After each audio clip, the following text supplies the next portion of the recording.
What if the reason your love life feels unstable isn't because of who you are with or who you're missing, but because of who you haven't yet become? We live in a world that trains us to look outward. Swipe right, search harder, fix them, find the one. But the ancient Stoics, those quiet warriors of the soul, knew something we often forget. The quality of our relationships is merely a reflection of the quality of our inner life.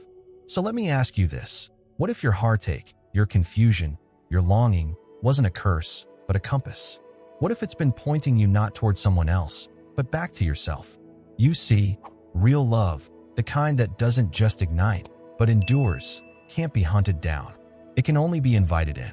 And the invitation isn't written with words or gifts or clever lines. It's written with who you are. Marcus Aurelius said, "The soul becomes dyed with the color of its thoughts." The same is true for love. The love you attract is colored by the mindset you embody. This isn't about fixing yourself to be lovable. You are already worthy of love. This is about remembering that love isn't something we win. It's something we practice. And in that practice, you become magnetic, not by performing, but by being. In this video, we're not chasing romance. We're returning to presence. We're not seeking validation. We're cultivating virtue. We're not trying to be loved. We're learning how to love deeply, wisely, powerfully. Together, we'll explore 5 Stoic habits that, if lived, not just learned, will change how you show up in love. They'll shift how you handle conflict, how you hold space, how you lead with depth, not ego, and maybe most importantly, how you love without losing yourself. This is not for the faint-hearted. This is for those tired of surface-level dating advice. This is for those who crave clarity, not control. Peace, not performance. Integrity, not impression. If something in you feels ready, if even one part of you whispers, "I want love that feels calm, not chaotic," then stay with me. This journey is yours. And if you find value here, I invite you to support the Stoic Now channel. Like, subscribe, or leave a comment below. But more than that, listen deeply. Reflect honestly. Apply bravely. Because the moment we stop trying to possess love is the moment we begin to live it. Let's begin. Number 1. Practice emotional ownership. You've probably heard the phrase, "They made me feel this way." It slips from our mouths so easily, especially in love. A missed call becomes an accusation. A careless word triggers a storm. A silent evening feels like rejection. And without even realizing it, we hand over the keys to our inner world, giving someone else full control over the peace we fought so hard to build. But the Stoics, they taught us differently. Marcus Aurelius, a man who governed an empire and weathered betrayal, once wrote, "You have power over your mind, not outside events. Realize this, and you will find strength." That single truth could save 1,000 relationships and quietly revolutionize the way we love. Emotional ownership isn't about suppressing how you feel. It's about realizing that while you can't always stop a wave of anger or disappointment, you can choose whether or not to surf it into destruction. The Stoics didn't say don't feel. They said don't be ruled. Too often, we allow our emotions to become weapons. We react instead of respond. We defend instead of understand. And slowly, the bond that once felt like safety begins to feel like a battlefield. Why? Because we're playing the blame game. Because somewhere along the way, we forgot that nobody can make us feel anything, not without our permission. Take a moment and think back. Maybe it was a partner who forgot something important. Maybe it was an argument that spiraled far beyond what it was truly about. Was the damage done by the event itself, or by how it was handled? More often than not, it's our own unguarded reaction that pours fuel on a small flame. I remember watching 2 people I deeply admired. Let's call them Sarah and James. They'd been together for years, and from the outside, their bond looked effortless. But it wasn't. They didn't avoid conflict. They mastered it.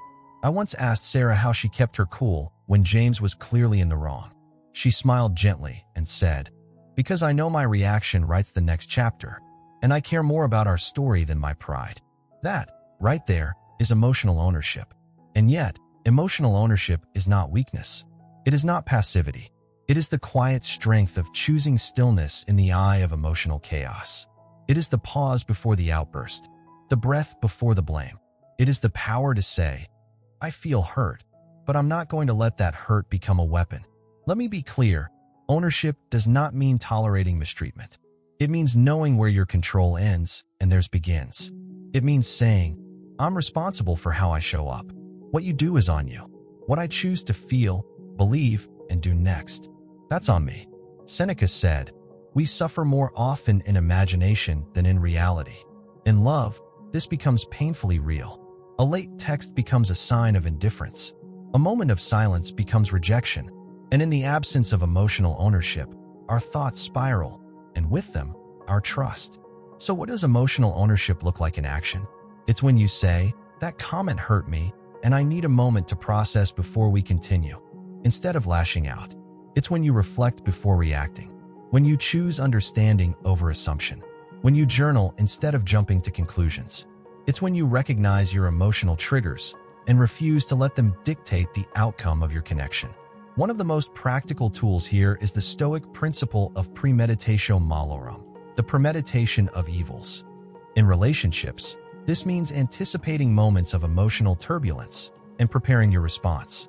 If your partner has a habit of being forgetful, ask yourself in advance, how do I want to handle it when it happens again? Not if, but when. This practice is not pessimism. It is preparation, and it grants you the freedom to respond with calm intention, not chaotic instinct. And for those who crave something tangible, try this. When you feel triggered, pause. Close your eyes. Ask yourself 3 questions. 1. Is this about me, or am I making it about me? 2. Am I responding to what's happening now, or to a story from my past? 3. What would love do here if it wasn't afraid? These aren't easy questions, but they open the door to something extraordinary. Intimacy built not on reaction, but on reflection. Because the truth is, when we take full responsibility for our emotional state, we stop asking our partner to fix us. We stop depending on their behavior to determine our worth. And suddenly, love becomes a sacred exchange, not a tug of war. Epictetus said, if someone succeeds in provoking you, realize that your mind is complicit in the provocation. This doesn't mean you're to blame. It means you're powerful. It means you can choose to change the script. In a world that tells us love is about passion, intensity, drama, Stoicism reminds us of something deeper. Love that lasts is love that owns itself, that holds space, that remains centered even when things get messy. So if you're tired of the cycle, if you've been dancing on the edge of blame and burnout, then perhaps this is your invitation to come back to your center, to take back the pen, to stop waiting for them to change, and instead begin the change within. Because love isn't found in perfect partners. It's revealed in practiced presence. And your peace, your grounded, powerful, unmistakable peace, might just be the most attractive thing you could ever bring to the table. Number 2, detach from the outcome. We've all felt it. The ache of wanting someone to text back, the tightness in the chest when we're unsure where we stand, the mental gymnastics of interpreting silence. In love, we often grip tightest just when we should be loosening our hold. And it's not because we're weak. It's because we care. But the Stoics taught us something radical, something that feels almost heretical in a world obsessed with certainty, that the deepest peace comes not from clinging, but from letting go. Seneca once said, he suffers more than necessary, who suffers before it is necessary. How many of our relationships suffer, not because something is wrong, but because our minds demand guarantees. We crave labels, promises, predictability. But love, at its core, is not a contract. It's a living thing, and living things do not thrive when suffocated. Detachment, in the Stoic sense, is not about coldness. It's not about pretending not to care. It's about loving fully, without losing yourself in the process. It's the ability to hold someone close with open hands. There's a quiet power in saying, I want this connection. I value it deeply, but my peace does not depend on it. My worth is not tied to your response. My identity is not shaped by your affection. And that's where real attraction begins. Because desperation is loud, neediness is heavy, but detachment, it draws people in like gravity. Because it whispers, I am whole, with or without your validation. Think of the times you've been most drawn to someone. Was it when they chased? Or was it when they were grounded, content, and clear in themselves, whether or not you responded?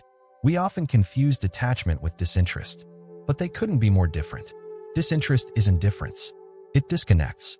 Detachment is presence without pressure. It's staying in the moment, without demanding a future. Marcus Aurelius wrote, "Receive without pride, let go without attachment." In modern relationships, this means you can enjoy someone's attention without clinging to it. You can appreciate their presence without fearing their absence. You can give love freely, generously, without expecting it to be returned in the exact way or timeline your ego demands. And this doesn't mean we stop caring. It means we care in a healthier way, with boundaries, with clarity, with the understanding that we cannot control how others feel, behave, or respond, but we can always choose how we show up. Detachment gives you your power back. Let me share a story. A client I once mentored, we'll call him Matt, was stuck in the spiral of a situationship. One day she was warm, the next distant. Every silence became torture. Every message became a riddle. He couldn't focus, couldn't sleep, couldn't stop overanalyzing. I asked him, "What if your peace wasn't based on what she does, but on what you decide?" He paused. He'd never thought of love that way. Like a practice, not a prize. Like something that begins within, not something granted from without. So he started journaling every time he felt that familiar anxiety.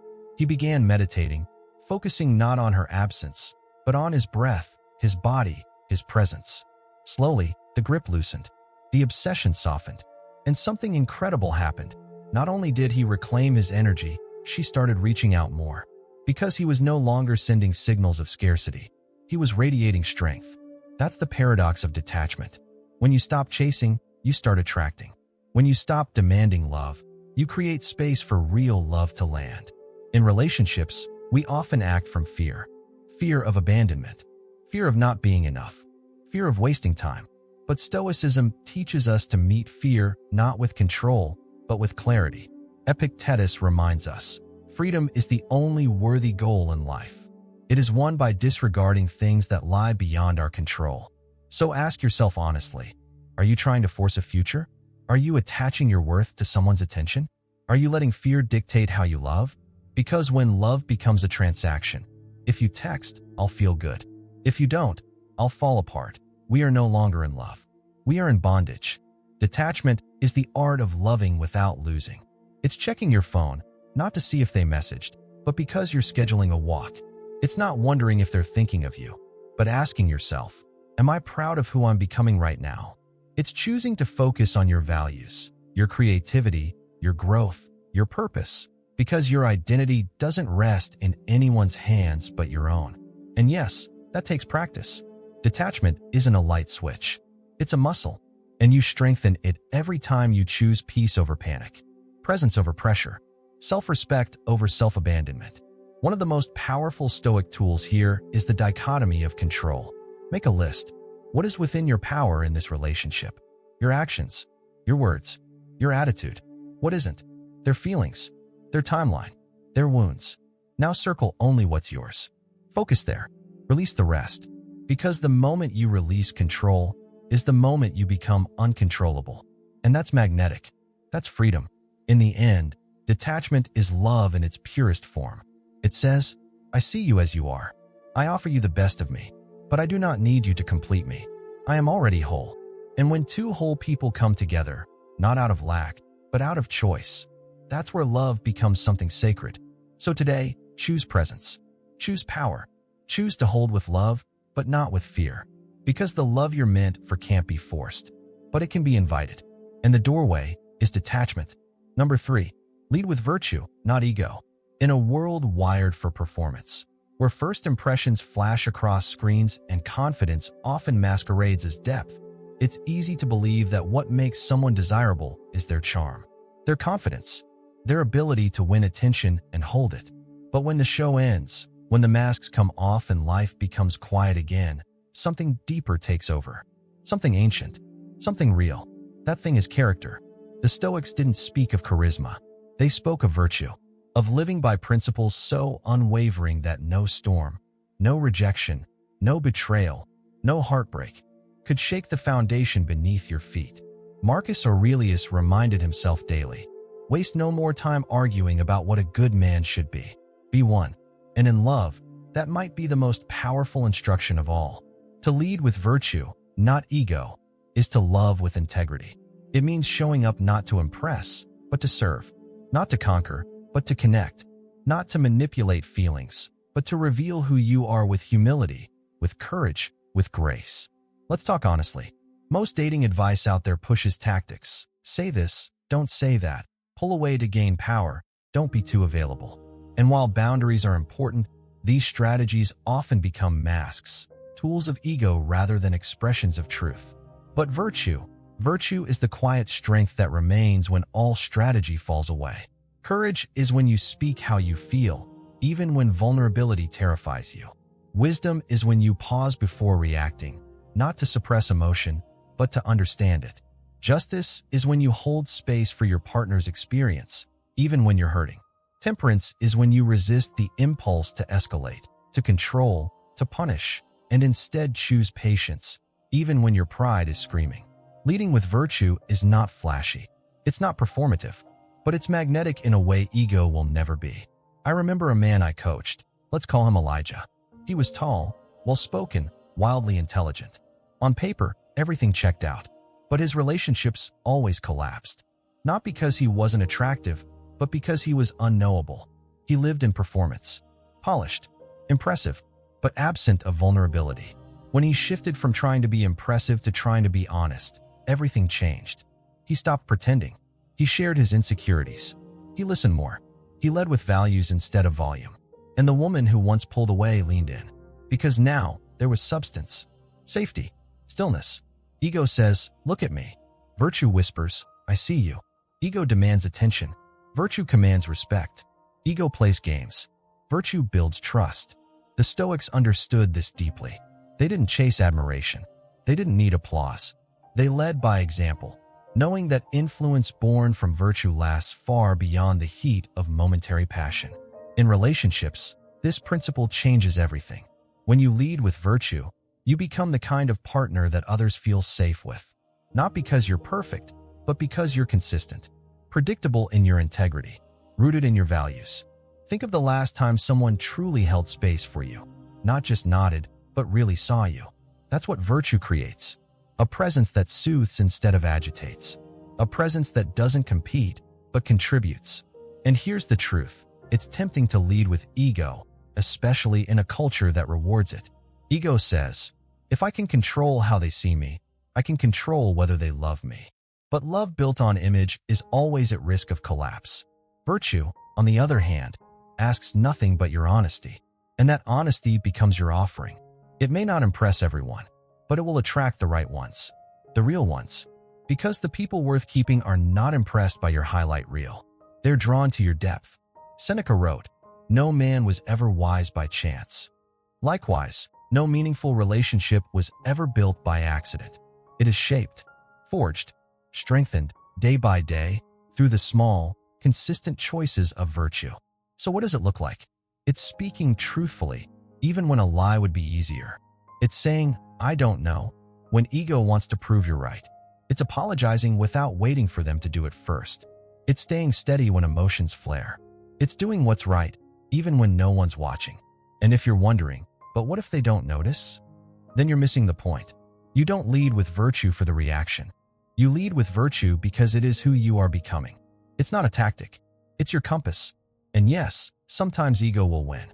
Sometimes you'll snap. You'll defend. You'll fall into old patterns. That's human. But the Stoic path invites you back to your center, to your essence, to the version of you that doesn't need applause to know they're enough. Because in the quiet of night, when the world fades and you're left with just yourself, what remains? Your looks? Your wit? No. What remains is how you lived, how you loved, what kind of presence you brought to the people who trusted you with their hearts. Love isn't about winning. It's about witnessing. Witnessing someone else's soul while remaining anchored in your own. So lead with virtue. Not because it's trendy, not because it's easy, but because it's who you are when the noise fades and your heart finally speaks. Number 4. Cultivate inner stillness amid chaos. There comes a moment in every relationship, whether a fresh spark or a seasoned bond, when chaos visits. Not always in the form of dramatic fights or betrayal. Sometimes it's subtler. A misread message, a cold silence after a warm night, an unexpected shift in energy that leaves us confused, reactive, uneasy. And in that moment, we either reach for control or we return to stillness. Most people reach. We text too quickly. We say things we don't mean. We spiral because silence is terrifying when we haven't made peace with ourselves. And in our panic to fix, we often break what didn't need breaking. But the Stoics, they practiced a different art. The art of holding still, of breathing through the discomfort instead of becoming it, of stepping back, not to withdraw, but to observe clearly. Epictetus once said, "It's not what happens to you, but how you react to it that matters." And nowhere is this more true than in love. Because love will test your center. Not maliciously, not intentionally, but inevitably. Love asks, can you remain calm when things don't go your way? Can you stay rooted when the ground beneath you feels uncertain? Stillness is not apathy. It's not indifference. Stillness is presence. It's the decision to stay with yourself when emotions are pulling you out of yourself. It's choosing to respond instead of react. To breathe, not blame. To wait, not wound. I once knew a couple. Let's call them Amelia and Jordan. They were opposites in every sense. She fiery, expressive, impulsive. He calm, reserved, thoughtful. At first, this difference was magnetic. But as challenges arose, their patterns clashed. She needed quick resolution. He needed space. The turning point came during a heated argument where she accused, and he, instead of defending, simply said, "I need to understand you, not defeat you. Give me time to hear what's beneath the noise." That moment changed everything. Because his stillness wasn't passive. It was powerful. It disarmed the conflict. It invited clarity. It gave them both the room to see what mattered and what didn't. Stillness, in love, is often the most intimate gesture you can offer. Because when tempers rise and voices escalate, what love needs most is not a louder opinion, but a quieter presence. In the Stoic tradition, inner peace was not a luxury. It was a discipline. It was earned through daily practice, morning meditations, evening reflections, constant reminders that the world outside is unpredictable, but your response is always your domain. So what does cultivating stillness look like today? It looks like stepping away from your phone before you send that paragraph you'll regret. It looks like sitting with your jealousy, not to shame it, but to understand it. It looks like saying, "I need time to calm down so I can speak with love instead of fear." It looks like listening, not just to your partner, but to the storm within you, and choosing not to feed it. Stillness is cultivated in small moments. In the space between being triggered and acting on that trigger. In the breath before the response. In the pause that saves a conversation from becoming a confrontation. And it's not easy. In fact, it's one of the hardest things you'll ever practice. Because stillness asks you to hold discomfort without flinching. It asks you to sit with your insecurity, your anger, your longing, and let them pass through you without becoming you. But once you taste it, even for a moment, it changes everything. Because in stillness, you remember, you are not your thoughts. You are not your worst day. You are not their opinion of you. You are the witness behind it all. And from that place, love flows, not as a need, but as a gift. Marcus Aurelius, even while ruling Rome, returned again and again to the concept of stillness. He wrote, "Nowhere can man find a quieter or more untroubled retreat than in his own soul." Imagine if you brought that retreat into your relationship. Imagine if your partner knew that no matter what storm erupted, there was a calm in you they could always return to. Not perfection, presence, not answers, anchoring. Stillness is not something you find. It's something you build. And it begins by slowing down, by asking, what story am I telling myself right now? Is this about them? Or is this about my fear? What would my highest self choose in this moment? These questions become a doorway. And on the other side is freedom. Because the world will never stop being chaotic. People will never stop being human. But if you can be the one who stays calm, who listens more than they speak, who waits for truth rather than scrambling for reassurance, you become rare. You become safe. You become someone love doesn't fear, it flourishes within. So breathe, not just because it calms you, but because it brings you back to yourself. Return to stillness, not because you're giving up, but because you're waking up. To what matters, to who you are, to the kind of love that doesn't rise and fall with every wave, but stays steady like the ocean underneath. And that kind of stillness, that kind of love, it never goes unnoticed. Number 5, love is a practice, not a possession.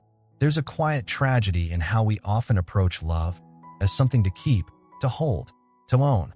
We whisper promises like, "You're mine," as if affection were a trophy to display, not a flame to nurture. We count calls, expect responses, measure devotion in timestamps and emojis, forgetting the one truth that Stoic wisdom makes impossible to ignore. Love is not a possession. It is a practice. Seneca said, "No man is crushed by misfortune unless he has first been deceived by prosperity." In love, this means that we only suffer deeply when we expect love to stay, to conform, to behave like a predictable asset. But real love, true, breathing, evolving love, is anything but predictable. And if we try to chain it, we kill what makes it sacred. To love like a Stoic is to give without grasping, to hold space without holding hostage, to say, "I choose you today," without demanding, "You must stay tomorrow." It sounds simple, but it asks for everything. Because the ego wants to own. It wants certainty. It wants forever sealed in contract form. But the soul, your deeper self, knows that love is not meant to be locked away. It is meant to be practiced daily, like a ritual of devotion. Love, then, becomes less about being loved and more about being loved. And that shift changes everything. It's no longer about waiting for affection to be given so you can feel whole. It's about choosing to embody love through presence, patience, virtue, even when it's hard. Especially when it's hard. I once sat with a man who had just gone through the heartbreak of his life. His partner, whom he adored, left with no closure, no warning. He was shattered, not just by the loss, but by the absence of control. He kept repeating, "But we were perfect. I did everything right. She was mine." That last word, mine, sat heavy in the room. Because the truth is, she never was. No one ever is. People are not possessions. And love is not a contract signed in blood. It is a sacred, moment-by-moment decision to show up fully and freely. When we treat love like a possession, we start policing. We monitor tone. We dissect delays. We ask not, "Are they okay?" but "Are they pulling away?" Our care becomes corrupted by fear. And we start loving from a place of insecurity, not intention. But when we love as a practice, we approach each day with the humility to ask, "How can I give more truthfully today? How can I listen better? How can I show up with integrity, even if nothing is guaranteed?" Marcus Aurelius wrote, "Love only what happens, whatever it may be, and you'll have no cause to suffer." That includes love that changes, love that challenges, love that chooses to leave.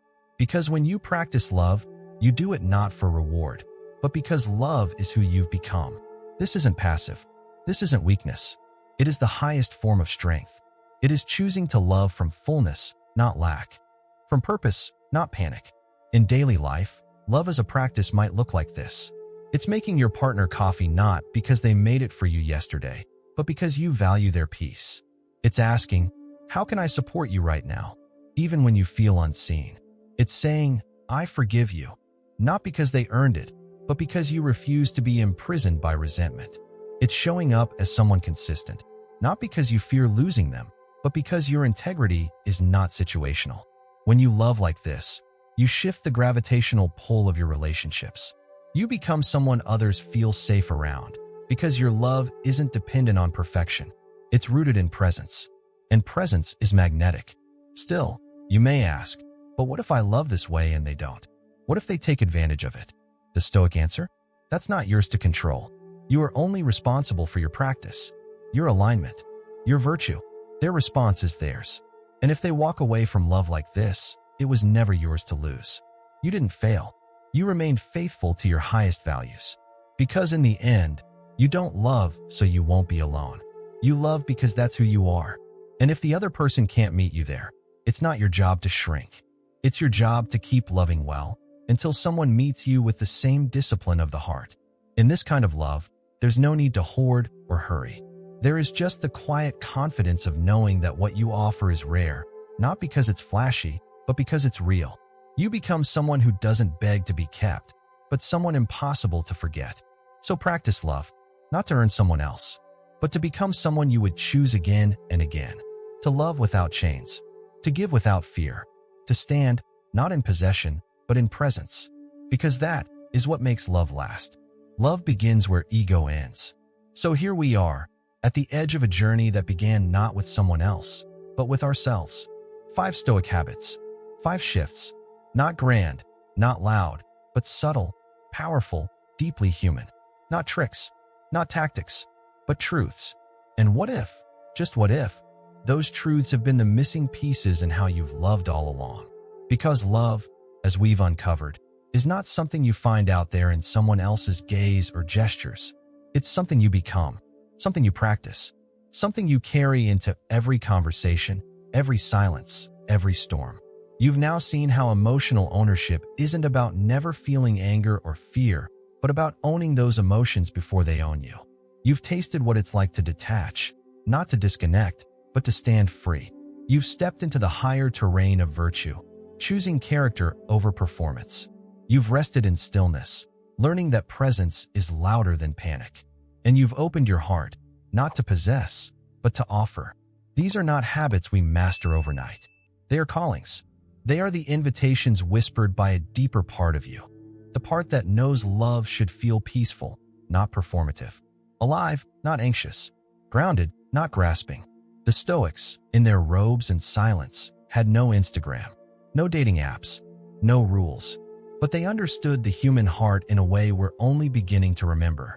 They knew that the greatest romance begins not with finding the perfect partner, but with becoming the kind of person who brings peace wherever they go. Maybe you've been waiting for love that doesn't leave you doubting. Maybe you've been carrying old wounds, confusing possession for devotion. Maybe you've been loud when what love needed most was stillness. This video was never about fixing your love life. It was about transforming it by transforming you. And if these words stirred something in you, a memory, a wound, a longing, then I invite you, not just to reflect, but to act. Not by changing your partner, but by choosing your posture. Not by demanding more love, but by practicing it more deeply. Because real love isn't given to those who chase it. It's drawn to those who embody it. So here's what I ask of you. As a fellow traveler on this path, return to these habits. Revisit the silence. Rewrite your emotional reflexes. Reclaim your peace. And as you do, notice how your love life changes. Not because others shift, but because you have. If this message spoke to something quiet inside you, I welcome you to join this community. Subscribe to the Stoic Now channel. Like this video if it offered you clarity. And leave a comment. Your story, your struggle, your insight. I read them. We grow together here. Because you're not alone. This world needs more lovers who lead with virtue. More men and women who stand still when others scramble. More people who understand that the deepest love is not found. It's lived. And perhaps, as Marcus Aurelius once wrote, the soul becomes dyed with the color of its thoughts. So may your thoughts, calm, clear, rooted, become the palette through which love paints your days. And when the noise gets loud again, come back here. We'll be waiting. In stillness, in strength, in love. Stoic Now.